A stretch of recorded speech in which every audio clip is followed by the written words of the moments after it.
Digital முறையில் நிவாரண கணக்கெடுப்பு பணிகள் தற்போது நடைபெற்றுக் கொண்டிருக்கும் வேளையில் வேளாண்மைத்துறை மற்றும் வருவாய்த்துறை மூலமாக அனைத்து விவசாயிகளுக்கும் தகவல் அளித்து எந்த ஒரு விவசாயிகளும் விடுபடாமல் நிவாரணம் வழங்க நடவடிக்கை எடுக்கப்படும்.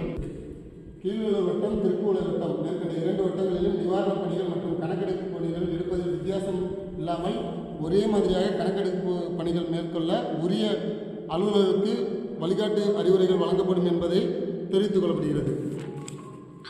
100 நாள் வேலை திட்டத்தில் உரிய ஊதியத்தை வழங்கிட சம்பந்தப்பட்ட அலுவலர்களுக்கு உரிய வழிகாட்டுதல் வழங்கப்பட்டு நடவடிக்கை மேற்கொள்ளப்படும் என முடிவு எடுக்கப்பட்டது.